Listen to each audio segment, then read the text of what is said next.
네, 이슈 점검하고 투자 아이디어 모색해 보도록 하겠습니다. 오기석 크래프트 테크놀로지스 에이펙 대표 화상 연결되어 있습니다. 안녕하십니까? 네, 안녕하세요. 트라테크놀로지스의 오기석입니다.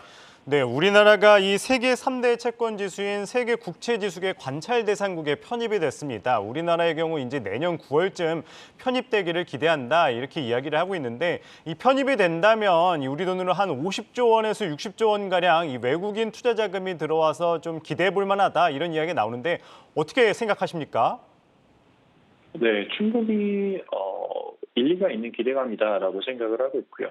지금 글로벌 채권 시장 같은 경우는 그 규모가 원화로 보면 한 14경 원 정도가 됩니다. 지금 국내 주식시장 시가총액이 한 2,000조에서 2,500조 정도라는 걸 감안하면 한 6, 70배 정도 가깝게 엄청나게 큰 규모라고 볼 수가 있는데 여기서 이제 주요하게 이제 채권 시장을 추종하는 지수가 한국을 편입한다라는 건 굉장히 좋은 이슈가 됐고요. 또 하나는 지난 한 10년 동안 보면 패시브 투자가 일반화가 되면서 채권 지수를 따라 추정하는 ETF들이라든지 아니면 그런 전략의 규모도 굉장히 크게 늘었습니다. 그리고 FTSE 러셀 같은 경우는 일반적인 지수회사가 아니라 세계 3대 지수회사 중에 하나로 꼽힐 만큼 대형 이제 지수회사고요. 그 영향력이 엄청나다라고 볼 수 있고요. 실제 결정은 내년 9월이나 돼서야 되겠지만 약 한 90조, 최대 규모로는 90조까지도 지금 얘기가 나오는데 이 정도 자금 유입이 이루어질 수 있다라는 점은 굉장히 고민적이고 또 이게 단순히 자금 유입뿐만 아니라 국내 채권 시장이 굉장히 선진화될 수 있는 그런 초석이 될 수 있다라고 생각을 하고 있습니다.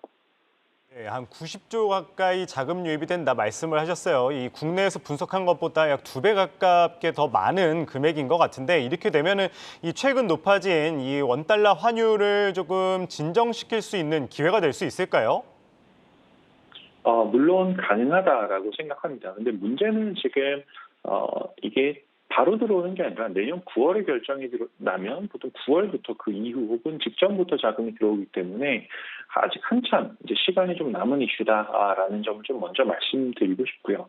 현재 지금 한국을 포함한 대부분의 이제 미국을 제외한 대부분의 국가들이 겪고 있는 환율 문제 같은 경우는 현재 중앙은행 금리 결정에 따른 그런 부분이 가장 크다라고 이제 볼 수가 있는데 2010년도에는 이제 각국 중앙은행들이 공조화 정책 혹은 커플링 정책처럼 다들 이제 금리를 올리면 같이 올리고 내리면 같이 내리는 그런 정책들을 사용했었는데 2020년 들어서는 디커플링 현상이 조금씩 일반화되고 있는 그런 모습입니다. 그래서 특히 올해 같은 경우는 미국은 안정적인 경제 상황 혹은 경제 체력을 바탕으로 강력한 이제 매파적인 금리 인상을 펼치고 있는데 다른 국가들 같은 경우는 사실 이렇게 매파적인 금리를 펼치는 만큼 체력이 지금 되지 않는 상황이고요. 일본, 영국, 유럽, 한국 다 마찬가지입니다. 이런 상황에서 지금 금리가 계속 벌어지다 보니까 달러 강세가 지속이 되고 달러 인덱스 자체는 20년의 최고치까지 이제 올라갈 정도로 강세가 심화되는 상황이고요. 원화 같은 경우는 1,240원, 30원 넘어갈 정도로 금융위기 이후 최악의 상황을 지금 기록을 하고 있는데 지금 아까 말씀드렸던 것처럼 현재 시점에서의 달러, 원, 환율 같은 경우는 중앙은행의 금리 차가 줄어들지 않는 선에서는 사실 당장 해결되긴 쉽지 않습니다. 일반적으로는 미국의 금리가 상대적으로 낮고 나머지 국가들은 그 국가들이 가진 위험을 반영해서 일부 미국보다는 조금 더 높은 그런 금리를 유지되는 경우가 일반적인데 현재는 완전히 반대로 역전되는 상황이거든요. 그래서 지금 각국 중앙은행들의 금리 인상 결정이 따라와야 이제 환율이 좀 안정적으로 갈 거다. 현재 이제 많은 국가에서 환율 방어를 위해 외환 시장에 개입을 하고 있는데 사실 커다란 의미는 좀 제한적으로 보는 게 맞지 않을까 싶습니다. 네, 이제 이 글로벌 긴축 기조가 이어지는 상황에서 강달러를 넘어서 이제 킹달러 기조도 계속 이어지지 않고 있습니까? 이런 불안한 시장 상황 속에 그래도 투자자들 투자할 만한 투자 자산을 추천해 주신다면 어떤 게 있을까요? 네, 올해 이제 글로벌 금융시장 거의 전방위적으로 하락세를 다 겪었습니다. 후행적인 이야기긴 하지만 미국 주식이라든지 이머징 마켓, 채권, 원자재 거의 모든 자산군에서 일부를 제외하고는 하락세를 겪었고요.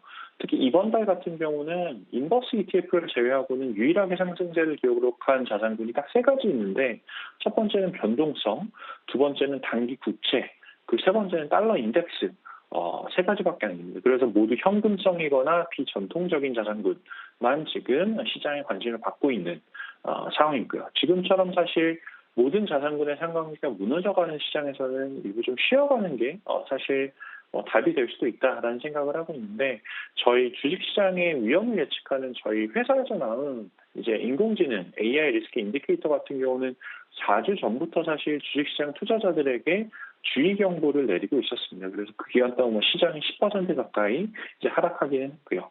장기 혹은 단기 어느 시점에 이제 주의를 더 기울여야 될지는 지켜봐야 될 얘기겠지만, 어쨌든 저희 모델 같은 경우는 매주 새로운 시그널이 나오기 때문에 다음 주에도 한번 혹시 이제 인공지능 시장 판단 모델이 지금 다시 좀 시장 위험이 완화되었는지 한번 다시 체크해보는 그런 시간을 가져보면 좋을 것 같습니다.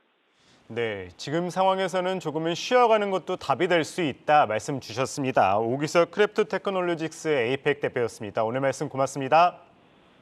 감사합니다.